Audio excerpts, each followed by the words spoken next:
Ever wonder what happens to famous movie cars after the cameras stop rolling?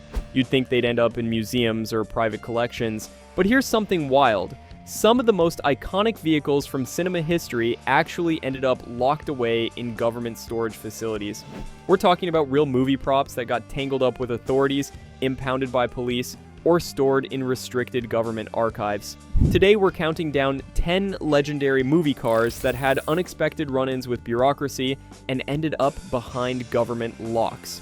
From stolen vehicles that became evidence to cars that violated safety regulations, these famous rides took detours nobody saw coming. If you're enjoying this behind-the-scenes look at Hollywood's automotive mysteries, hit that like button and subscribe. It really helps the channel grow. Number 10. The Blues Brothers Dodge Monaco. In 1980, John Belushi and Dan Aykroyd destroyed more police cars than any movie in history. 103 vehicles met their end during filming, but here's what most people don't know. After production wrapped, several of the surviving Dodge Monacos ended up in Chicago City impound lots, not as movie props.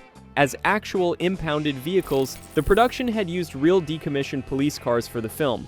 Many still had their official markings partially intact. When filming ended, the city of Chicago claimed ownership of several vehicles due to unpaid storage fees and damage to city property during the mall chase scene. Yes, they really drove through an actual mall. The production company thought they'd sorted out all the paperwork. They hadn't. For nearly 2 years, these famous movie cars sat in a government impound lot on the south side of Chicago, right next to actual seized vehicles from drug busts and abandoned cars. The lot workers had no idea what they were guarding. To them, these were just old police cruisers taking up space.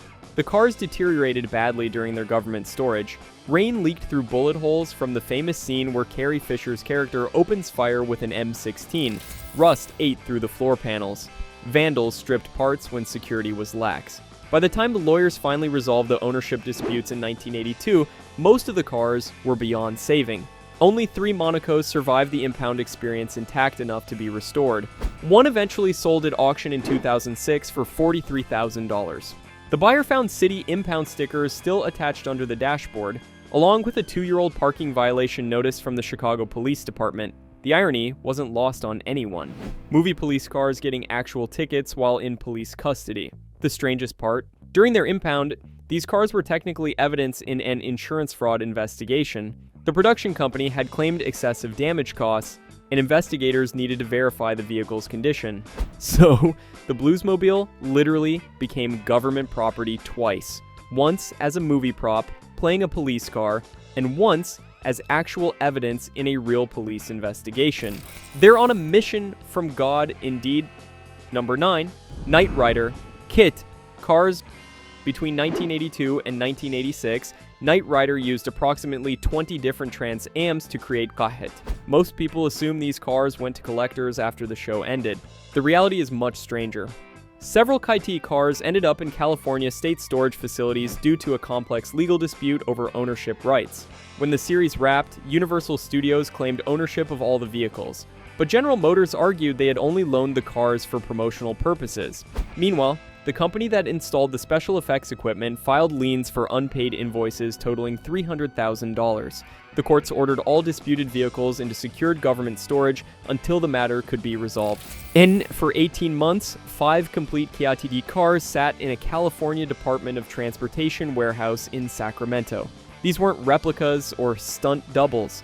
These were the hero cars used for close-ups with David Hasselhoff, complete with working scanner lights, custom dashboards, and the famous steering wheels that converted to automatic driving mode, all gathering dust behind chain link fences and security cameras. The storage conditions were far from ideal. The warehouse had no climate control. Summer temperatures reached 110 degrees. The custom leather interiors cracked and split. The electronic components corroded from humidity. The famous red scanner lights stopped working one by one. By the time the lawyers reached a settlement, the cars needed extensive restoration. Here's where it gets really bizarre. During their government storage, these vehicles were technically classified as the Euro experimental autonomous vehicles due to their modified controls. California Highway Patrol had to inspect them monthly to ensure they couldn't accidentally activate and drive themselves out of storage. Yes, the government was genuinely concerned that KITT might escape. The legal battle revealed that one of the stored KITT cars had been used in an actual police investigation in 1985. Investigators borrowed it to catch a car thief who specifically targeted Trans Ams. They figured a Trans Am with a red scanner would be irresistible bait. It worked. The thief was caught trying to hotwire KTT in a parking garage. The arrest report lists the vehicle as Albi government property. Surveillance Unit, Caphens. Michael Knight would have been proud. Number 8, Fast and Furious Stunt. Cars. In 2003, Universal Studios made a massive promotional mistake that landed dozens of Fast and Furious cars in police impound lots across Southern California. They sponsored underground street racing events to promote 2 Fast 2 Furious. The events used actual stunt cars from the movie. The police were not amused. Operation Street Sweep resulted in the largest vehicle seizure in California Highway Patrol history. 47 cars were impounded in a single night. Among them were 12 actual screen-used vehicles from the film, including Paul Walker's silver Nissan Skyline and several of the pink Honda S2000s from Suki's crew. The cars were evidence in cases that could result in felony charges. The vehicles sat in a massive impound lot in Vernon, California for 7 months. Universal's lawyers tried desperately to get them released. The problem? The cars had been illegally modified, nitrous systems that actually worked, engines that exceeded California emission standards, hydraulic systems that violated vehicle height regulations. These weren't just movie props anymore. They were genuine illegal street racing machines. The storage facility looked like a Fast and Furious movie set, rows of modified imports with wild paint jobs and massive spoilers. But instead of cameras and crew, there were evidence tags and chain link fences. Security guards reported that street racing fans would gather outside at night taking photos through the fence. It became an underground pilgrimage site. During their impoundment, investigators discovered something unexpected. 3 of the seized cars had been reported stolen months earlier. Not by criminals, but by the production itself. They'd purchased hot cars without proper documentation. The VIN numbers had been altered. What started as a promotional stunt turned into a federal investigation involving stolen property across state lines. Eventually, Universal paid $800,000 in fines and settlements. Most cars were released back to the studio, but 6 vehicles remained in permanent government custody. They'd been too heavily modified to ever be street legal again. These cars were eventually destroyed at a police crushing facility. Somewhere in a California scrapyard is a cube of metal that used to be a piece of Fast and Furious history. Number 7. Mad Max Interceptor. Replicas. After Mad Max premiered in 1979, several of the film's pursuit special replicas ended up in Australian government custody for the most ridiculous reason imaginable. They were too accurate to the real Victoria Police interceptors they were based on. The government claimed they could be used to impersonate police vehicles. Standard George Miller's production had built 8 pursuit specials. After filming wrapped, 5 were sold to private collectors in Australia. Within weeks, Victoria Police seized 3 of them. The owners were devastated. They'd paid thousands of dollars for genuine movie cars, only to have them confiscated by the actual police the cars were designed to represent. The vehicles were stored in a government impound facility outside Melbourne for 2 years. The conditions were harsh. Australian sun baked the custom paint, the supercharger intakes collected rainwater, the iconic front bumper assemblies rusted. These weren't climate-controlled storage conditions. These cars were treated like any other seized vehicle. The legal argument was absurd but technically valid. The cars retained functional police radio mounts. They had spotlight attachments that worked. The paint scheme, while modified, was close enough to real police vehicles to cause confusion. One owner had actually been pulled over by police who thought he'd stolen a police car. The misunderstanding took hours to resolve. During their government storage, something strange happened. The cars became training tools for police cadets. The Victoria Police Academy used them to teach vehicle identification. Cadets had to spot the differences between the movie cars and real interceptors. Max Rockatansky's pursuit special had become actual police property, just not in the way anyone expected. The cars were eventually released after modifications. The radio mounts had to be removed, the spotlights were disabled, the police-style door handles were replaced. When the owners finally got their cars back, they were significantly different from the screen-used versions. The government had essentially forced them to make the cars less accurate to the films. One owner calculated he'd spent more on legal fees and modifications than he'd paid for the car itself. Number 6. Smokey and the Bandit Pontiac Trans. During the 1977 production of Smokey and the Bandit, Georgia State Police impounded 4 of the film's Trans Ams for actual speeding violations, not as part of the movie. Real tickets for real speeding while driving between shooting locations. The production team had to leave the cars in government custody for 3 weeks. Ent and Burt Reynolds had specifically instructed the transport drivers to Homer stay in character while moving the cars between sets. This was a terrible idea. The drivers took it literally. They were caught doing 110 miles per hour on Interstate 75. When pulled over, one driver actually told the officer he was running blocker for the Bandit. The officer was not entertained. The cars sat in a state police impound lot in Macon, Georgia. The production was hemorrhaging money. They needed these specific Trans Ams for continuity shots. The cars had unique damage from earlier stunts, specific scratches and dents that had to match between scenes. Director Hal Needham personally drove to Macon to negotiate their release. The police made him wait 6 hours just to make a point. Here's the incredible part. While in government storage, one of the Trans Ams was accidentally damaged by an impound lot employee. He backed a forklift into the passenger door. The production actually had to file an insurance claim against the Georgia State Police. The same agency they were depicting as incompetent in the movie now owed them money for damaging their property. The situation got more complicated when investigators discovered the cars' registrations were fraudulent. The production had registered multiple vehicles under the same VIN number to save on insurance costs. This turned a simple speeding violation into a potential fraud investigation. The Trans Ams went from being traffic violations to evidence in a criminal case. After 3 weeks and $50,000 in fines and legal fees, the cars were released. But the Georgia State Police had the last laugh. They required a police escort for any remaining vehicle movements during production. The production had to pay overtime rates for off-duty officers. The cops who'd been made to look foolish in the movie were now being paid handsomely to babysit the very cars that mocked them. Sheriff Buford T. Justice would have loved the irony. Number 5. Back to the Future. DeLorean. In 1990, one of the 3 hero DeLoreans from Back to the Future ended up in a restricted Universal Studios storage facility that was essentially a government archive. The U.S. Copyright Office had designated it as a culturally significant artifact, requiring special preservation protocols. This wasn't normal studio storage. This was federal-level archival protection. Universal had to follow strict government guidelines for storing the vehicle. Temperature-controlled environment maintained at 68 degrees, humidity levels between 40 and 50%. Monthly inspections by certified conservators. The car was treated like a document at the National Archives, all because of its designation as culturally significant property. The storage facility was originally built for military contracts. Universal used it to store sensitive materials related to government film projects. The DeLorean sat between props from military training films and classified NASA footage from the 1960s. Security required government-level clearance. Even Steven Spielberg needed special permission to visit the car. For 5 years, this DeLorean was essentially in federal custody.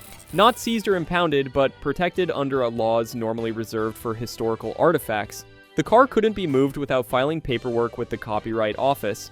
Any modifications required approval from government conservators. When a fan somehow learned about the storage location and tried to break in, the FBI investigated it as attempted theft of federal property. The preservation requirements were incredibly specific. The flux capacitor had to be powered down, but maintained. The plutonium chamber prop contained actual radioactive materials, just trace amounts, but enough to require Nuclear Regulatory Commission oversight. Yes, a movie prop car required nuclear safety inspections. The paperwork alone filled 3 filing cabinets. The strangest requirement involved the tires. Government regulations stated they had to be rotated quarterly to prevent flat spots, but the car couldn't be driven. So technicians had to lift the entire vehicle on jacks, manually spin each wheel exactly 50 rotations, then lower it back down. They did this for 5 years. Your tax dollars at work, preserving time travel for future generations. Number 4, Batmobile from 1966 TV series. After the Batman.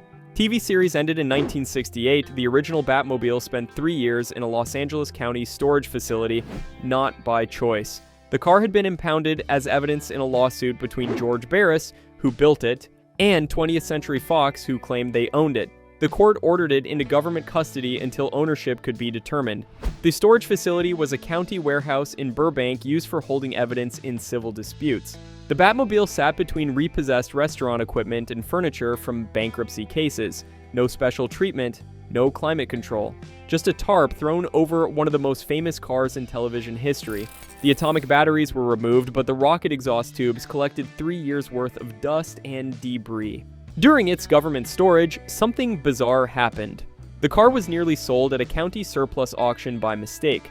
A clerk had mislabeled it as somewhere abandoned custom vehicle, black. It was a lot number 47, scheduled to be auctioned with old police cars and confiscated motorcycles. The opening bid was set at $500. Only a last-minute call from a sharp-eyed Batman fan prevented the sale. The legal battle revealed surprising details about the car's creation. Government inspectors had to verify its authenticity. They discovered Barris had used a 1955 Lincoln Futura concept car that technically still belonged to Ford Motor Company. Ford had never officially transferred ownership, so the Batmobile was evidence in one case while potentially being stolen property in another. While in storage, the car deteriorated significantly. The custom paint bubbled and peeled. The plexiglass windshield developed stress cracks. The famous red pinstriping had to be completely redone when the car was finally released. Adam West himself visited the storage facility and was reportedly heartbroken at seeing the Batmobile in such condition. He said it looked like Batman had abandoned it in Crime Alley. The case was finally settled in 1971. Barris retained ownership but had to pay Fox licensing fees. The car immediately went on a promotional tour to recoup legal costs. But first, it needed $8,000 in restoration just to undo the damage from 3 years of government storage. The Los Angeles County invoice for storage fees came to $12,000, more than the car had cost to build originally. Number 3, James Bond Aston Martin. DB5. Here's a story that sounds like fiction but is completely true. In 1997, one of the original James Bond Aston Martin DB5s from Goldfinger was recovered after being stolen and ended up in British government storage for 4 years. Not just any storage, a classified facility normally used for seized assets in terrorism cases. The car had been stolen from an aircraft hangar in Florida in 1996. It was recovered in a warehouse in the Middle East under circumstances that remain classified. The British government claimed possession under international antiquities laws. The car was considered a cultural artifact of British cinema, but really, intelligence services wanted to examine it because of who had possessed it during its disappearance. The storage facility was operated by the Defense Ministry outside London, the same place they keep seized weapons and sensitive military equipment. The Aston Martin sat in a climate-controlled bay surrounded by armed guards and surveillance cameras, not because it was valuable, but because it was evidence in ongoing intelligence operations. While in government custody, the car was thoroughly examined by forensics experts. They found hidden compartments that weren't part of the original Bond modifications. Someone had used the famous spy car for actual smuggling. The revolving number plates had been modified to display genuine diplomatic plates from multiple countries. The smokescreen system had been converted to spray pepper spray. Q would have been impressed. The British government spent £200,000 storing and examining the vehicle. They documented every modification, every fingerprint, every DNA sample. The file on this one car ran to 600 pages. Most of it remains classified. What we do know is that at least 12 different individuals had possessed the car during its missing year, including 2 people on international watch lists. The car was finally released in 2001 to a private collector who paid £8.4 million at auction. But first, the government required extensive demodification. All the non-original modifications had to be removed. The car had to be returned to its Goldfinger specification. Ironically, this meant removing actual spy equipment to restore fake spy equipment. The new owner found a government evidence tag still attached inside the boot. It's probably still there. Number 2, Jurassic Park Ford. Explorer Tour vehicles after Jurassic Park wrapped in 1992. 6 of the modified Ford Explorer Tour vehicles ended up in Hawaii state custody due to environmental contamination concerns. The cars had been covered in industrial-grade latex and foam for the T-Rex attack scene. State inspectors classified them as hazardous waste. The vehicles couldn't leave Hawaii without extensive decontamination. The latex had bonded with the paint and contained chemicals that violated EPA transport regulations. The foam used for the dinosaur saliva was particularly problematic. It contained formaldehyde levels that exceeded safety standards. These weren't just muddy movie cars. They were considered biological hazards. Hawaii's Department of Health ordered the vehicles quarantined in a hazardous materials storage facility near Pearl Harbor, the same place they stored medical waste and industrial chemicals. The Explorer sat for 8 months while Universal figured out what to do. The storage fees were $500 per vehicle per day. The meter was running on some very expensive parking. The decontamination process was insane. Each vehicle had to be completely stripped. Every surface had to be tested for chemical residue. The interiors were removed and incinerated. The famous bubble roofs had absorbed so much latex they had to be destroyed. When inspectors found traces of actual animal DNA, from horses used in some scenes, the cars were reclassified as potential biological vectors. During their storage, one Explorer was accidentally processed for destruction. A worker misread the paperwork and sent it to the crusher. By the time the mistake was discovered, one of the hero cars from the T-Rex chase had been reduced to a cube of metal. Universal sued the state for $400,000. Hawaii countersued for storage fees. The legal battle lasted longer than the movie's production. Only 2 Explorers survived the decontamination process intact enough to be restored. They were eventually shipped to Universal Studios Hollywood, but first they had to be certified by the USDA, EPA, and Hawaii Department of Agriculture. The paperwork required more signatures than the film's production contracts. One inspector noted it would have been easier to import actual dinosaurs. Number 1. The Ark of the Covenant truck from Raiders of the Lost. The truck that carried the Ark of the Covenant in Raiders of the Lost Ark has the strangest government storage story of all. After filming in 1980, it was actually seized by Egyptian authorities and held for 2 years. Not because of the movie, but because it was suspected of being used in actual antiquities smuggling. The Mercedes-Benz LG 3000 had been rented from a local company in Cairo. After production wrapped, Egyptian customs discovered hidden compartments that weren't part of the movie modifications. These compartments contained residue that tested positive for ancient limestone and papyrus fibers. Someone had used the famous movie truck to smuggle actual artifacts. The truck was impounded in a military warehouse outside Cairo, the same facility where Egypt stores recovered antiquities and seized archaeological finds. The truck from a movie about stealing artifacts was now evidence in a real artifact theft case. It sat 20 feet from actual ancient Egyptian relics awaiting repatriation. The irony was overwhelming. Egyptian investigators spent months examining the vehicle. They found that the hidden compartments were professionally built, likely by someone familiar with smuggling techniques. The truck had been in numerous locations during filming, any of which could have been when the compartments were used. The investigation expanded to include the entire Raiders production, though Spielberg and Lucas were quickly cleared of involvement. Here's the unbelievable part. While in government storage, the truck was damaged during the 1981 Cairo earthquake. A section of roof collapsed, crushing the famous canvas top. The Egyptian government refused to pay for repairs, claiming the vehicle was criminal evidence. Paramount's insurance wouldn't cover it because the truck was in government custody. The most famous truck in adventure cinema was essentially abandoned, Denaf. The truck was finally released in 1983 after diplomatic intervention. The US State Department actually got involved because the case was damaging Egypt's relationship with Hollywood. No smugglers were ever identified. The truck required $50,000 in repairs just to be transportable. Today, it sits in a private collection in California. The owner claims you can still find Egyptian government evidence tags hidden in the engine compartment. And sometimes, on quiet nights, he swears he hears whispers in ancient Egyptian, but that's probably just his imagination. Probably, and there you have it, that's 10 movie cars that ended up in government storage. From impound lots to classified facilities, these famous vehicles had adventures that rivaled their on-screen exploits. Which of these government seizures surprised you the most? And what other movie cars do you think had run-ins with the law that we don't know about? Drop your thoughts in the comments below. If you enjoyed this peek behind Hollywood's parking tickets, hit that like button and subscribe for more stories about where famous movie props really ended up. And remember, if you're ever transporting a movie car, maybe keep it under the speed limit. We'll see you next time.